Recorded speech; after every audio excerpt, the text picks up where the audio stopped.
Bonjour, bienvenue dans le nouveau podcast de Shares. Je suis très heureux cette semaine de recevoir Cyril Benzaken. Cyril Benzaken qui est 8 fois champion du monde de kickboxing. On va parler d'entrepreneuriat, on va parler évidemment de combat, on va parler de parallèle entre cette vie de boxeur incroyable et l'entrepreneuriat, l'investissement. Parce que tu rentres dans un rôle, pour ne pas être perturbé par le monde, je me mets dans un mode où je ne pense qu'à une chose, c'est le ring, mon adversaire. On me demande souvent comment tu fais pour convaincre des investisseurs, Ouais. quand tu fais des levées de fonds, etc. Et en fait, moi, c'est un peu ça que je fais. Je visualise vraiment l'instant. Si c'est dans une salle, dans mes bureaux, ou si c'est un visio, je vais revivre le visio avant, je vais regarder comment la caméra est placée, comment je suis habillé, c'est quoi le fond, et je vais le repitcher plusieurs fois pour que, en fait, quand ça se produit réellement, je l'ai déjà vécu cette scène et je suis déjà préparé psychologiquement. Premier championnat de France, je l'ai perdu. Mon premier championnat du monde, je l'ai perdu. Et aujourd'hui, je suis 8 fois champion du monde. Je voudrais remercier avant tout nos sponsors, sans qui ce podcast ne serait pas, BNP Paribas Asset Management et Madines, le média des entrepreneurs. Bonjour à tous, je suis très très content aujourd'hui de recevoir un grand champion et aussi un ami, Cyril Benzaken, champion du monde 8 fois en titre de kickboxing, mais aussi entrepreneur. On va apprendre plein de choses sur toi aujourd'hui. Merci beaucoup d'être avec nous. Comment tu vas? Salut Benjamin, ça va très bien. Merci à toi de m'accueillir. Je suis très heureux d'être avec là. Je suis très heureux d'être avec toi en qualité d'ami aussi, parce que ça me fait énormément plaisir. Et je vais bien. Donc, on te connaît un petit peu maintenant, hein, on t'a vu un peu partout depuis 2 mois. Donc, tu viens de gagner pour la 8e fois le titre de champion du monde de kickboxing. Des gens te suivent maintenant depuis un certain temps. Tu es présenté comme entrepreneur, comme boxeur. Est-ce que tu peux ici, tout simplement, si on te demande de te présenter en quelques mots, nous en dire un peu sur toi? Bien sûr, avant tout, je suis sportif professionnel, donc je suis un combattant de kickboxing, je suis champion de kickboxing. Ça reste la colonne vertébrale de ce que je fais. Et de là, en fait, je suis devenu entrepreneur.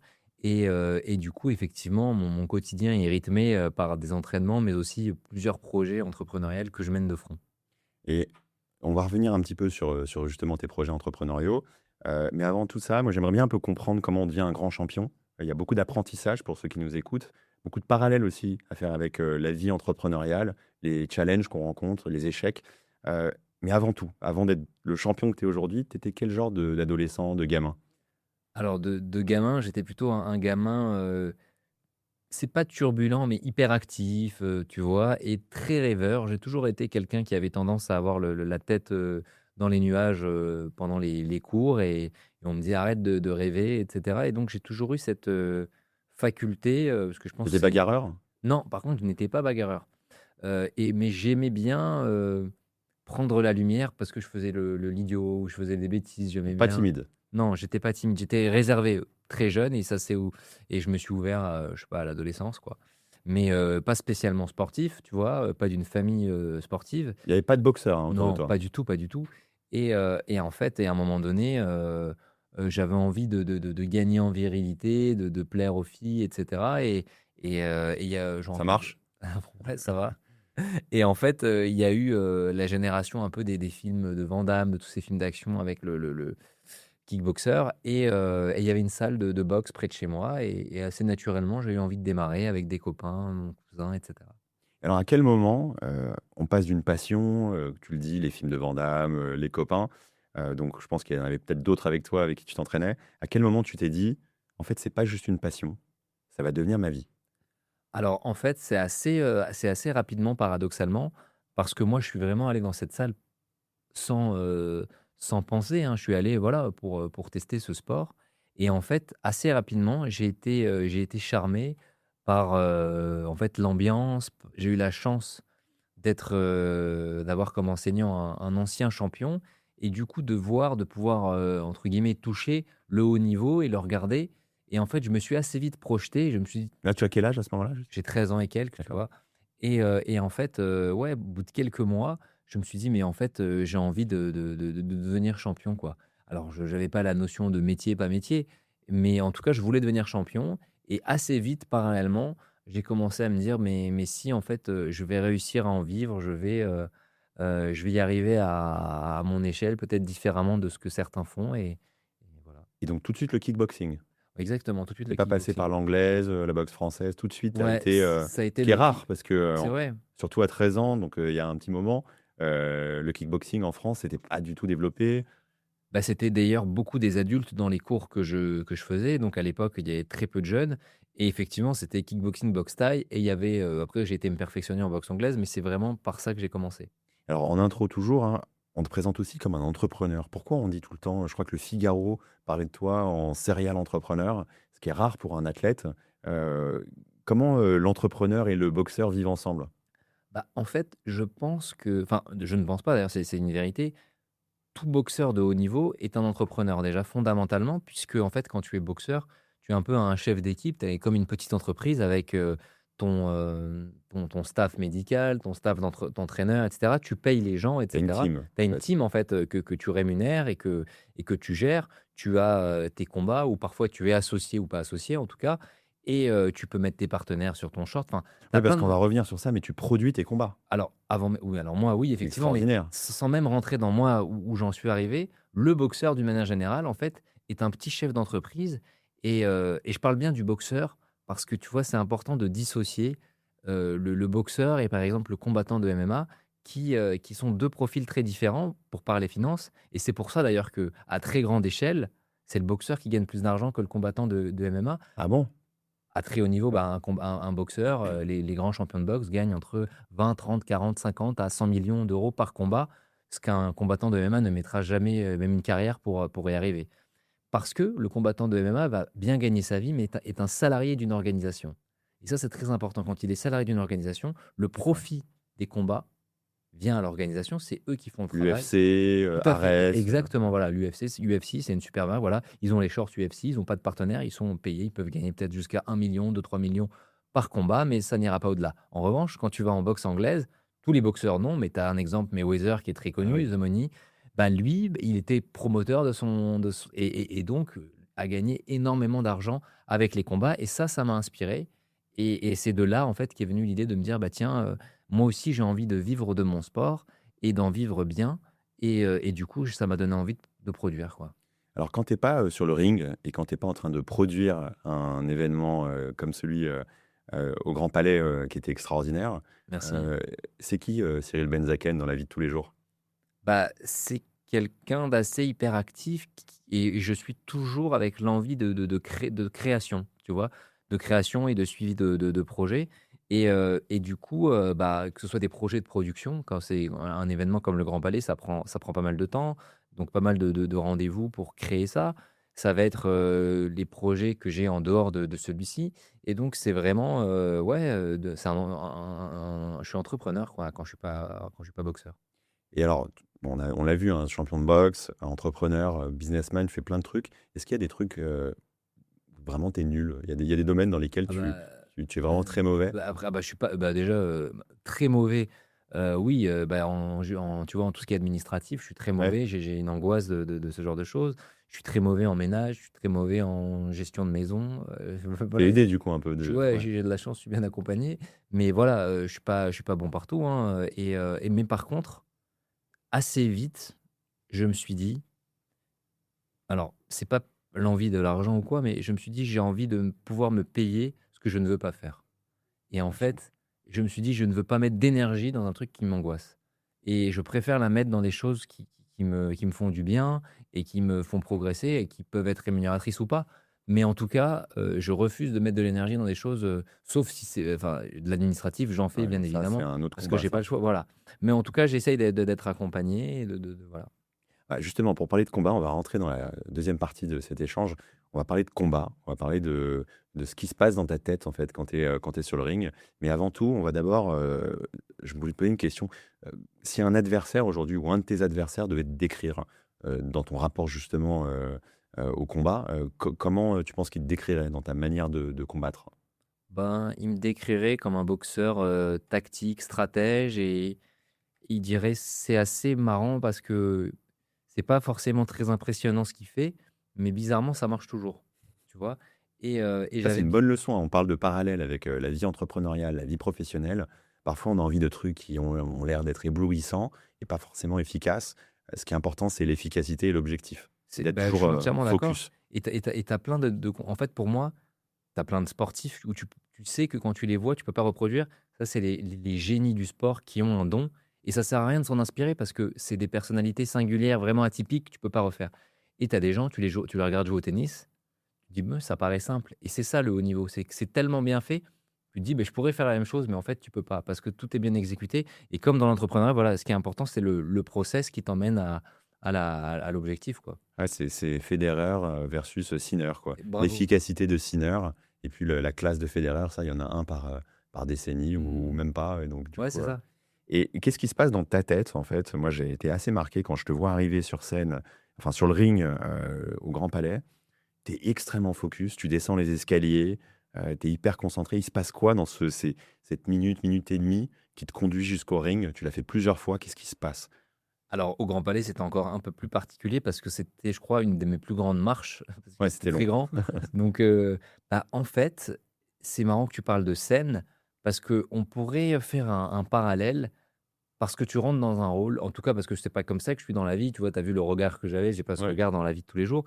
Et en fait, pour ne pas être perturbé par le monde, par l'ambiance, par tout ça, bah, je me mets dans un mode où en fait, je ne pense plus à moi, je ne pense qu'à une chose, c'est le ring, mon adversaire, et je ne veux que Tu regarder pas, ça. t'entends pas les gens Non, autour, alors, tu entends, mais tu es dans un flottement où vraiment mon focus est sur l'adversaire et où voilà, où je me mets, dans un rôle de chasseur ou je sais pas comment dire, où je faut voilà, détruire l'adversaire. je ouais, alors Est-ce que c'est pendant peut-être pas le le mot, mais combat, on essaye de se dire: «Voilà, faut que je le détruise» et on a plus du tout d'empathie pour lui? Empathie qu'on retrouve après évidemment, c'est du sport, mais comment on arrive à diriger, tu vois, son énergie et sa violence maîtrisée, mais vers, son adversaire? Il se passe alors quoi? oui, effectivement, il y a pas d'empathie, pendant ce moment-là, parce qu'on est tous les 2 là dans un cadre sportif où voilà, où c'est pas la place, l'empathie. Mais effectivement, ouais, c'est bien décrit. C'est vrai que on est un peu prédateur quand on cherche à gagner le match et qui dit gagner dit que ça peut aussi, pas bien se passer pour l'adversaire. C'est-à-dire, il peut y avoir un chaos, il peut y avoir, une blessure, Et comment on se prépare psychologiquement justement à cette entrée sur le ring? Comment on se prépare? Pareil, moi j'aime bien faire des parallèles avec la vie pro. Comment on se prépare avant un grand rendez-vous, avant un grand meeting, avant, un pitch pour, des levées des fonds auprès d'investisseurs? C'est un peu pareil. Comment tu te prépares toi pour pas avoir peur en fait bien sûr. de l'échec? Alors, tu sais, c'est drôle parce que je me souviens, je vais répondre à ta question après cette anecdote, de la première conférence en TEDx que je fais quelques mois après être devenu champion du monde. Et en fait, donc c'était une de mes premières prises en parole avec beaucoup de public. Et du coup, j'ai eu un peu de trac. Et en fait, j'ai repensé à mes combats, j'ai essayé de faire un peu un transverse, quoi, tu vois, de ce que je vivais quand j'allais sur le ring. Et en fait, pour faire la même chose et arriver sans être, anéanti par le stress. Donc et comment on se prépare? Donc aujourd'hui, pour pas avoir d'écueil, parce que ça m'est arrivé de traverser des épreuves, ben, je suis accompagné sur le mental Ah oui. et je vois un préparateur mental et par exemple pour l'entrée, pour tout ça, bah, je l'ai vécu sur place la veille du combat. Je suis venu dans la salle, on a fait ce qu'on appelle de la visualisation et on a peut-être pas anticipé, mais en tout cas, j'ai essayé de faire vivre à mon corps de manière, cellulaire quoi, les émotions que j'allais retrouver et en fait, le cerveau, faut savoir qu'il est pas capable de dissocier la réalité et ce que tu lui imposes comme pensée. Donc, bah, d'ailleurs, si tu penses que du mal, ton C'est cerveau exceptionnel. C'est voilà. très intéressant ce que tu Non, dis. non et donc si tu es capable de faire voir un film d'une expérience qui n'est pas réelle, qui est celle que tu souhaites vivre le lendemain, il y a de fortes chances qu'elle se reproduise. Peut-être pas de la même manière, mais en tout cas, ça te permet de préparer le cerveau et si tous les 2 on se met à penser qu'il y a un lion qui va venir, par exemple, peut-être qu'on va réagir de manière Tu assez, pas de surprise. exactement et en fait, c'est ça qui peut créer du stress des moments, c'est le fait de ne pas avoir anticipé un événement.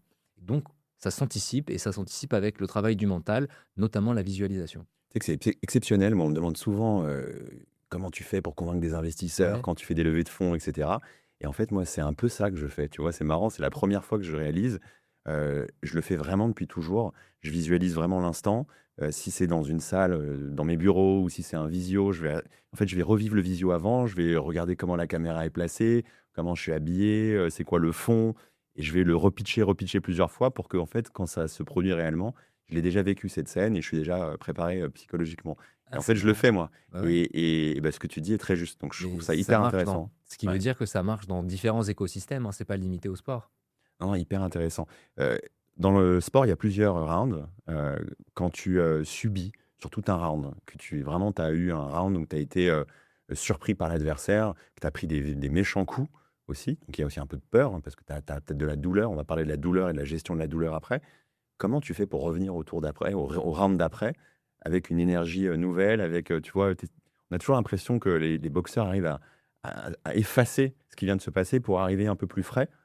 Et bah, qu'est-ce qui se passe à ce moment-là? Comment tu fais pour rebondir, en fait? Ce qui est très dur dans un combat, c'est que il y a toujours un moment donné où il y a un dominé et un dominant, tu vois? Et en fait, c'est de sortir de ce rôle. Alors, c'est là aussi où la chance qu'on a en boxe, c'est qu'on a un moment de repos, on est avec notre staff et où il est là pour te redonner confiance et donc en fait, ce qui est important de faire, c'est de savoir se connecter au présent, en fait et ne pas rester dans le passé. C'est-à-dire de se dire: «OK, ce qui s'est passé dans le round d'avant, c'était le round d'avant. Maintenant, il faut revenir dans le présent. Le présent, c'est le maintenant. Tout de suite, on est au round 2. Le round 2, je le gagne. Et le round 2, pour le gagner, je vais gagner ce premier échange, ce deuxième échange, ce troisième échange, etc. Et plus tu es capable, je pense, d'aller d'un point de vue micro, micro, micro, avec une vision Ouais. macro, bah, plus tu vas arriver à un résultat. Mais si tu restes tu prends trop de hauteur et tu es trop dans le je vais gagner le combat et tu oublies d'aller voir en détail comment tu fais, bah, c'est là où parfois tu peux avoir des mauvaises surprises. Il y a un combat que tu rejoues un peu dans ta tête, un combat de ta carrière ou un ou plusieurs qui t'a marqué, où vraiment tu as pas été au niveau, et que tu reviens souvent le regarder, même le revisualiser pour analyser ce qui s'est passé? Il y en a un qui t'a vraiment marqué? Alors non, parce que je le fais plus, mais c'est vrai que j'ai eu un moment donné dans ma carrière où, bah, à chaque fois que j'ai eu des revers, où j'ai beaucoup regardé les Ouais. combats que j'ai ratés et je les regardais, je regardais ce que j'ai bien fait, ce que j'ai pas bien fait, ce que j'aurais dû faire mieux et cetera et je me suis rendu compte souvent que enfin, ça fait partie de la défaite, tu vois? Mais que j'avais perdu face à moi-même, en fait, tu vois? Ça enlève rien à la valeur Bien sûr. de mon adversaire, hein. C'était lui qui a été meilleur ce jour-là. Mais si tu veux, où fondamentalement, je me disais: «Mais je pense que j'avais quand même les capacités», enfin, j'en suis même persuadé, mais j'ai pas réussi à les exploiter et du coup, bah, effectivement, c'est important de voir, de revoir pour comprendre et c'est parce que tu comprends pourquoi ça a pas marché que tu arrives à faire en sorte que ça marche des fois d'après. Et quand tu rentres après une, défaite, comment on oublie? Comment on remonte ensuite sur on se remotive pour refaire ensuite et rejouer encore, heu, le le le process et repartir sur le ring? Enfin voilà, il y a l'après aussi quoi, quand ça C'est descend terrible. l'adrénaline? C'est terrible parce que alors, je parle pas de la motivation, mais c'est terrible parce que, en tout cas, moi qui suis un grand, grand passionné et qui est un obsédé de la réussite dans mon sport, bah, vivre une défaite, c'est très douloureux et ça remet plein de choses en question, tu vois? Ton estime de toi, ta valeur, enfin plein de choses et du coup, le piège, en fait, souvent, c'est de vouloir tout de suite repartir, sur un nouveau combat pour, vite effacer le précédent et je pense que c'est pas la meilleure chose, c'est la chose la plus facile parce que ça te permet de vite oublier celui d'avant et de repartir sur autre chose. Mais en même temps, c'est important de avoir le temps de faire un «deuil» entre C'est guillemets, vrai. tu vois? Pour se poser toutes ces questions qu'on s'est dit: «Mais pourquoi ça n'a pas fonctionné? Qu'est-ce que je n'ai pas fait?» et ce temps-là, il est important parce que si tu le passes bien, bah, ça vraiment, ça permettra que ça ne se reproduise pas. Alors tu sais qu'on est suivi, hein, sur Madines par beaucoup d'entrepreneurs, donc Ouais, ouais. j'espère qu'ils font le lien, là aussi, avec, l'entrepreneuriat. C'est hyper important, de savoir comprendre et digérer son échec. Moi, j'ai eu des aventures qui n'ont pas fonctionné et c'est très important de se donner le temps de faire son deuil pour repartir avec une nouvelle énergie. Effectivement, quand on va trop vite, parfois on peut, se lancer dans un espèce de cycle non vertueux, quoi. Donc c'est la loi des cycles, il faut interrompre le cycle, digérer et repartir. Et donc justement, comment est-ce qu'on sait quand c'est la fin? Quand on est sur la ligne, comment on sait à un moment donné que, bah, là, on va pas y arriver? Je vois parfois des boxeurs qui arrêtent, hein, en cours de route. Alors parfois c'est à cause d'une blessure, d'une douleur. Comment on sait à quel moment faut s'arrêter potentiellement? Heu, Est-ce que tu as une réflexion là-dessus ou est-ce que toi tu vas jusqu'au bout? Enfin voilà, à quel moment, tu te fixes une limite même, physique liée à la douleur, liée où tu te dis: «Là, faut que je fasse gaffe», enfin voilà, comment on sait quand s'arrêter? Alors je ne saurais pas répondre. En tout cas, moi, je sais que j'ai pas l'état d'esprit de vouloir arrêter, tout simplement parce que je suis là pour la gagne et c'est vrai que quand je suis sur le ring, même si parfois ça a été douloureux, et la notion de douleur est assez particulière sur un ring parce que en fait, quand tu as trop de douleur, c'est que le focus, c'est pas au bon endroit. Généralement, tu sens la douleur à l'instant T, tu vois. Et après, c'est vite effacé par le focus que tu as sur l'objectif du combat. Sauf si mécaniquement, il se passe quelque Ouais. chose qui te blesse et qui t'empêche de continuer. Et du coup, ben, c'est vrai que je me mets pas de limite, tu vois, parce que je suis, je suis dans cet engouement, dans cette envie de performer. Et tu vois, enfin, et non, et je me refuse d'abandonner, quoi. Donc c'est jusqu'au bout, quoi. Ah ouais, c'est vraiment jusqu'au bout, ouais. Alors, ce combat-là que tu as mené, donc ce 8e titre, c'est un combat assez intéressant puisque c'est un combat que tu as réussi en fait, à terminer avant la fin puisque, ton adversaire, a été contraint d'arrêter. Ce qui est assez rare aussi dans ta carrière parce que je vois que ta carrière souvent, en fait, tes victoires, Au point, bien sûr. sont faites au point et non, par KO. Est-ce que tu peux nous décrire justement quelle était ta tactique? Parce que tu dis que tu es quelqu'un de très tactique, donc c'était quoi ta tactique quand tu es rentré et est-ce que tu peux nous décrire un peu ce combat et comment tu as fait pour le gagner? Alors, déjà, pour commencer, tu sais que c'est assez impressionnant parce que donc, je fais toujours de la prépa mentale. Et là, particulièrement, ça a fonctionné. C'est fou parce que la veille au soir, je fais ma séance de prépa mentale et je vois mon adversaire qui est compté plusieurs fois dans le troisième round et qui reprend pas, mais je comprends pas bien ce qui se passe. Mais en tout cas, c'est vraiment le flow de ma pensée de la veille. Tu vois, c'est ça. Et le soir du combat, donc moi j'arrive avec, j'ai toujours eu des facilités à faire des bons enchaînements et des sorties en low kick, donc c'est des coups de pied en zone basse dans la cuisse. Et en fait, je me dis, mais attends, c'est pas normal quand même, ça fait plusieurs combats que je gagne, où je mets un grand nombre de low kicks, et quand je regarde plein de champions de mon niveau, mais le combat s'arrête, tu vois. Et donc je me dis, bah, c'est que j'ai le frein à main et j'en vois pas tout. En fait, je mets des low kicks pour mettre un low kick, mais pas pour casser la jambe, entre guillemets. Et ce soir-là, en fait, comme cet événement, en fait, c'est là où l'entrepreneur et le boxeur se nourrissent l'un de l'autre. Cet événement, d'un point de vue entrepreneurial et du coup de carrière, était un peu presque la cerise sur le gâteau de ma carrière. Je me suis dit, il faut y aller à fond. Tu vois, c'est un moment, il faut pas passer à côté. S'il y a une brèche à un endroit, eh On y bien, va. on y va, mais sans retenue. Ça veut dire ne pense pas et si ça bloque et si ça et ça, et sinon tu ne veux pas aller à fond quand tu te fais. Et moi qui suis de nature très sécure, tu vois, je pense beaucoup à un scénario où ça pourrait pas fonctionner. Et du coup, ben, il y a eu une brèche et je me suis dit maintenant j'envoie tout plein pot dans cette brèche, tu vois. Et du coup, bah, ça a fonctionné puisque ce qui s'est passé, c'est que l'adversaire a arrêté sur ce qu'on appelle un TKO, donc Ouais. KO technique. Non, c'était vachement impressionnant. Et alors, c'est marrant, ça me fait la transition parfaite. Donc, un combattant tactique, un entrepreneur qui prend beaucoup de risques. En tout cas, moi, je trouve assez impressionnant que tu aies pu produire et te produire aussi avec autant d'ambition. Est-ce que peux nous parler maintenant justement de ta facette entrepreneur, comment tu construis tes projets et justement ces risques que tu prends, comment ça s'organise et se structure depuis finalement maintenant un bon moment, hein? Oh, bah, déjà, merci pour le compliment. En fait, je pense que je suis guidé. La chance que j'ai, c'est que je suis rêveur. Donc, déjà, je me mets pas de limite sur les rêves, comment j'arrive à les convertir en objectifs. Ça, c'est la première chose. Et la deuxième chose, c'est que je suis passionné. Ce qui veut dire que, en fait, je mets toute mon âme, tu vois, dans un projet. Et quand tu mets de l'énergie dans un projet, bah, généralement, il se passe bien. Et j'essaye d'avoir une vision assez long terme. C'est-à-dire que cet événement, c'est l'accumulation de plein d'événements que Ouais. ça fait 10 ans que je fais. Et Oui, tu tu n'as pas vois, commencé tout de suite Grand Palais. et, Il y a et- et- eu bah, les bien salles à sûr. Mais Levallois, il voilà, y a eu. il y en a eu plein. Et si tu veux, en fait, il y a eu plein de moments où, tu vois, genre, aujourd'hui, je t'en parle, j'en ai déjà parlé, mais j'en ai pas beaucoup parlé.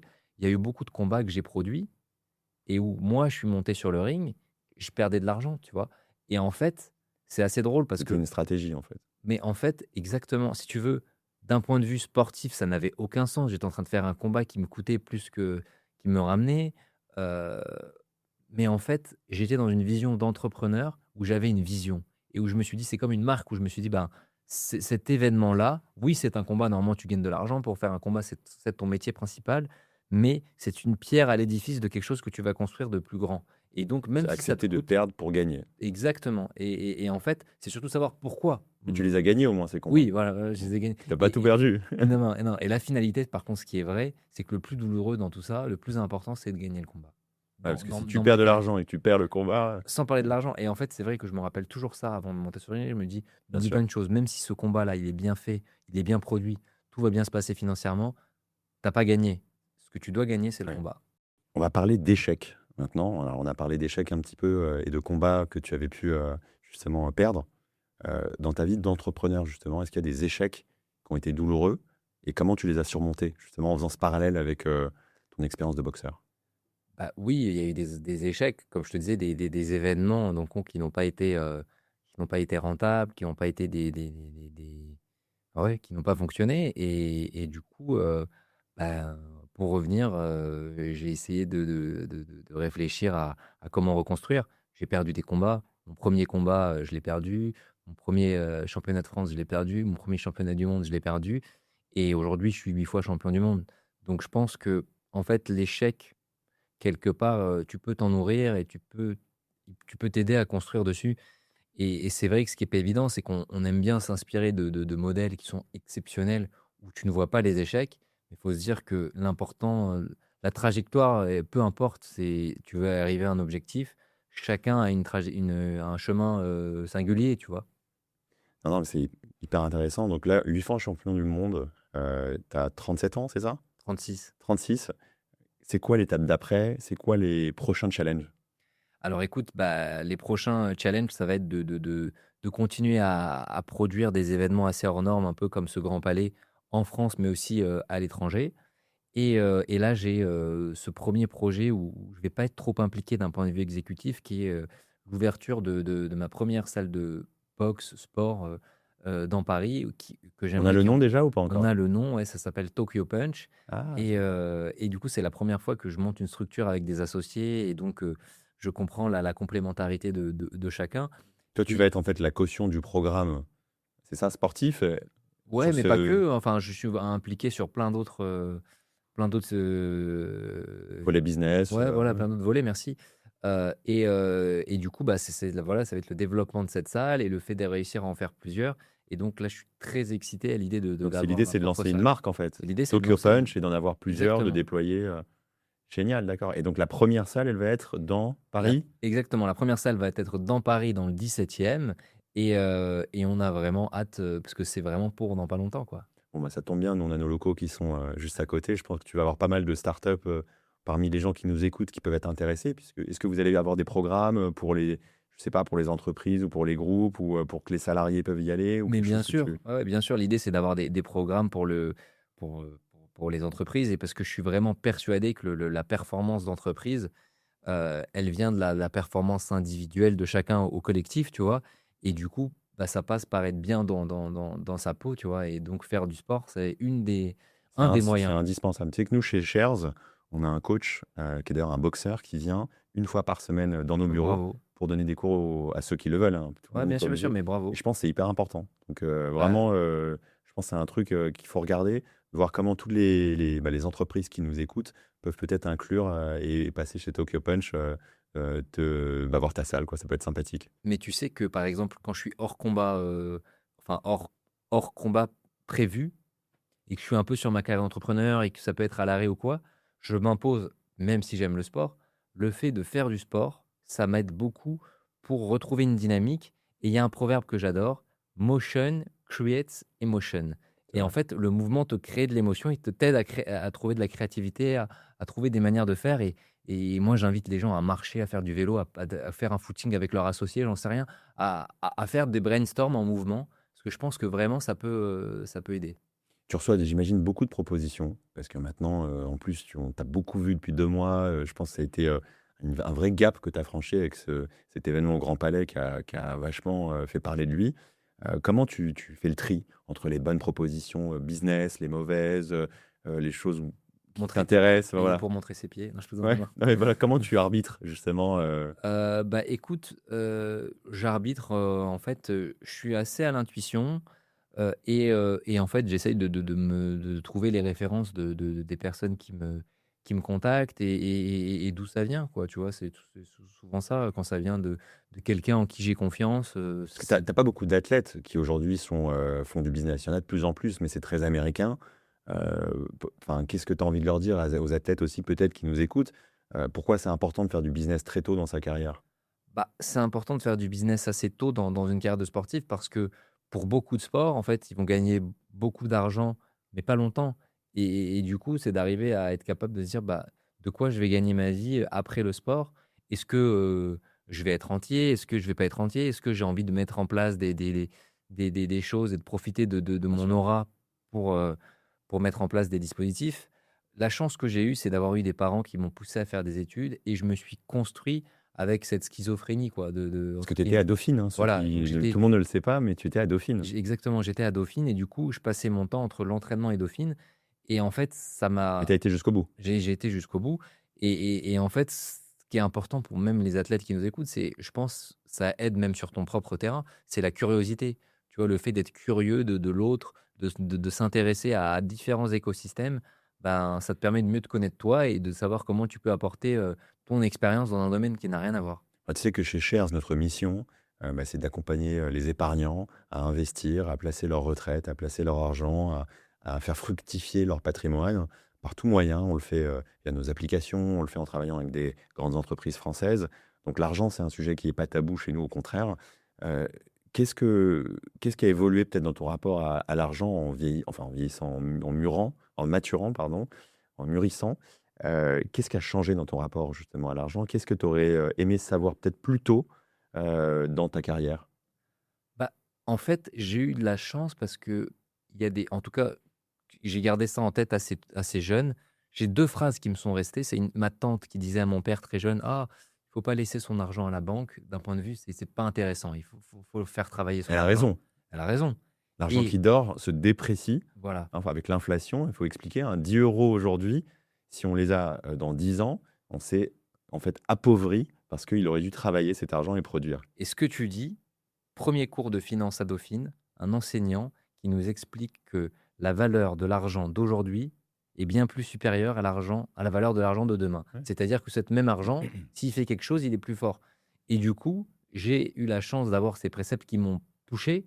Alors, j'avais pas l'argent pour commencer les investissements, mais en fait, du coup, qui m'ont donné le goût du risque, en tout cas, et de se dire qu'en fait, le risque est intéressant pour ces sujets-là, parce que même si l'argent est tabou, parce que c'est la sueur de notre front, de nos Bien poings sûr. quand on est boxeur, bah, de faire des investissements, ça peut pas être un mauvais rendement. Donc, tu as toujours eu ça en tête et c'est ça qui a accompagné ta carrière Exactement. business d'un côté et sportive de l'autre. Ta carrière sportive, donc, qu'est-ce qu'on peut maintenant attendre? Est-ce qu'il y a des prochains combats? Est-ce que tu vas remettre ce titre en jeu prochainement ou est-ce que tu te laisses un petit peu de temps pour te focuser sur Tokyo Punch et d'autres projets? C'est quoi un peu les prochains 12 mois de Cyril Benzaken? Alors, 12 mois, effectivement, on me reverra sur le ring pour un championnat du monde, c'est sûr. Sportivement, tu sais, il y a quelque chose qui me ferait bien kiffer, c'est de faire une rencontre en boxe anglaise. Tu vois, c'est devenu à la mode. Moi, j'en ai fait un peu. Enfin, j'ai fait quelques combats pro. De faire une rencontre en boxe anglaise avec un Tu athlète as fait d'un des autre. combats pro en boxe anglaise? Boxe anglaise, D'accord. ouais, il y a un moment donné où j'ai Donc, tu veux pensé à sortir de ta zone de confort et pour te challenger. aller me challenger et voilà, et profiter de l'aura de la boxe anglaise s'il y a une opportunité avec un champion de boxe. Alors, s'il y Euh, en a un qui nous écoute, voilà, si voilà, le Canelo nous message écoute, est lequel idéalement d'ailleurs, avec qui tu aimerais? j'ai dit si Canelo nous écoute, Ouais, d'accord. Peut-être, je te le souhaite, je nous le tu nous souhaite. le souhaites. Non, et j'ai pas de nom en tête, mais en tout cas, voilà, ce genre de choses, ça peut être sympa pour moi, pour le sport, pour l'entertainment. Et à côté de ça, voilà, bah, c'est vraiment le développement de Tokyo Punch sur lequel je vais mettre le Il y a un focus. site internet qu'on Bah, pourra partager? pas encore, C'est quand malheureusement. l'ouverture? L'ouverture, écoute, on finit les travaux dans un mois, je pense dans 5-6 D'accord. semaines maximum. Plutôt, ça va être à la rentrée, quoi. Voilà, la vraie ouverture sera à la rentrée, on va faire un soft opening pour l'été. Ok, Cyril, merci beaucoup pour tout cet échange. Est-ce que tu veux peut-être passer un dernier message, un endroit où on peut te retrouver, une news à partager, comment on peut rentrer en contact avec toi si on a des opportunités business, peut-être voilà, un dernier message de la fin? Bien sûr, bah écoute, d'ailleurs, c'est très drôle parce qu'avant de passer ce message, tu sais, je vois toujours ton t-shirt, je vois Cheers depuis tout à l'heure, et je me dis, mais qu'est-ce qu'il est bien trouvé ce nom? Parce qu'en fait, dans chacune de mes réponses à tes questions, il y a le partage. Le Et en fait, partage, c'est je me très rends compte que important. si, en fait, ce mot est capital dans notre discussion, mais en fait, dans toutes les discussions du Tout ce monde, qu'on hein, fait, dans tout ce qu'on fait. Et du coup, bah, je voulais te dire bravo d'avoir bien choisi c'est gentil. Ça, on le gardera, ça. On va Bah, faire un Reels t'inquiète, juste sur ça. bon, bah, si tu veux. Non, mais du coup, on peut me retrouver bah, sur mes réseaux sociaux, Cyril Benzaken, et bientôt, rue Léon Jost, dans ma salle, première salle du 17e. Cyril, merci beaucoup. Merci Benjamin.